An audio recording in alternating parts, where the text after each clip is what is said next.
The Detroit Tigers won Game 1 of the American League Division Series against the Seattle Mariners. Julio Rodriguez started off the scoring in the bottom of the 4th inning with a solo home run to put the Mariners ahead 1-0. In the top of the 5th inning, though, Kerry Carpenter hit a 2-run home run to give the Tigers a 2-1 lead. There's been a lot of discussion surrounding questions of whether or not the Mariners should have intentionally walked Carpenter, if they should have put a reliever in to get a left-on-left matchup, or if George Kirby and Cal Raleigh should have approached how they pitched to Carpenter differently.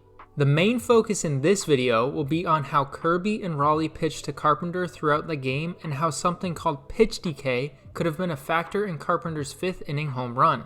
Lance Brozdowski made a video earlier in the season on the topic of pitch decay and used the matchup between Garrett Crochet and Aaron Judge to apply this concept. I would highly recommend checking out his video, as he does a great job breaking down what pitch decay is and the possible implications it has on the pitcher-hitter relationship. For those who do not know what pitch decay is, Brozdowski explains it as the idea that as a hitter sees an individual pitch more throughout a game, they will perform better against it. There is some data that supports this theory, specifically a study by Ethan Moore that Brozdowski references in his video.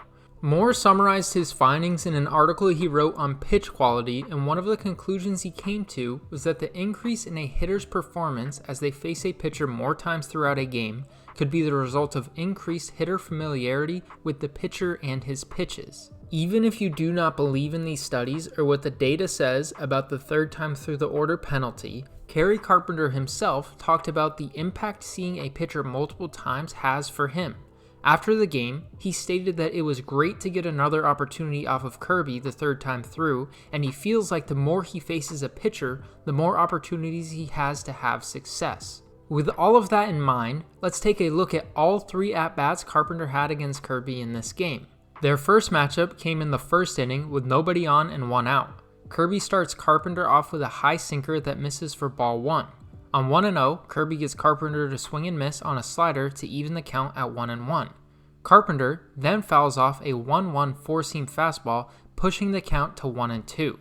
With 2 strikes, Kirby goes back to a high sinker and gets Carpenter to swing and miss for a strikeout. The second at-bat came in the 3rd inning with a runner on second base and 1 out. Kirby starts Carpenter off with a high sinker for ball 1 and follows it up with another high sinker that Carpenter misses to even the count at 1-1. Next, Kirby throws a high four-seam fastball that Carpenter fouls off to make the count 1-2. On the 1-2 pitch, Kirby throws his first breaking ball of the at-bat, and Carpenter flies out to center field. In the 5th inning, with the Tigers trailing by a run, Carpenter comes to the plate with 2 outs and a runner on second base. Kirby starts him off with a slider in the middle of the zone that Carpenter just hits foul down the line. On 0-1, Kirby gets a strike called on a high and inside sinker despite it being out of the zone. On 0-2, he throws another inside sinker, but it just misses for a ball. Kirby follows that up with yet another high sinker, but this time, Carpenter does not miss it and hits a home run to give the Tigers a 2-1 lead. On the broadcast, they mentioned quite a few times that Carpenter was 4 for 8 with 4 home runs in his career against Kirby going into this game. Interestingly enough, one of those home runs came on a pitch very similar to the one from Game 1 of the Division Series. In total, Carpenter saw 7 sinkers from Kirby and 6 pitches up or above the zone before he hit a home run. It is safe to say that Carpenter got plenty of looks at Kirby's sinker, especially in an elevated location, and became comfortable timing it up, which enabled him to do damage. In addition to the idea of pitch decay helping Carpenter hit a home run in this at-bat, there are a few other factors to consider in terms of Kirby and Raleigh's pitch selection. First, sinkers were the pitch that Carpenter had the most success against this season. He had a .727 slugging percentage and a .508 WOBA against sinkers this season with just a 12% whiff rate, which was his lowest of any pitch. His stats are even better against sinkers from right-handed pitchers. Carpenter's worst numbers this season against right-handed pitchers, though, were on breaking pitches. He whiffed at a 39% rate and had just a .271 WOBA. As for the location of this pitch, it does not appear to be that bad because it was up and out of the zone, and Kirby got Carpenter to strike out on a similar pitch in his first at-bat. If we look at the data from this season though, it tells us that Carpenter is actually expected to do a decent amount of damage on pitches up in the zone. A better location to pitch to Carpenter, especially with 2 strikes, is down and out of the zone where he has his highest whiff and strikeout rate this season. Not only do Carpenter's numbers tell us that a high sinker was not the best pitch selection here, but Kirby's data supports this notion as well. His sinker was his second worst pitch against left-handed hitters this season in terms of WOBA and had just a 12% whiff rate. His best 2 pitches against left-handed hitters, though, were his slider and his curveball, especially in 2-strike counts. The slugging percentage against his curveball and slider were .231 and .161 compared to a .500 slugging percentage against his sinker.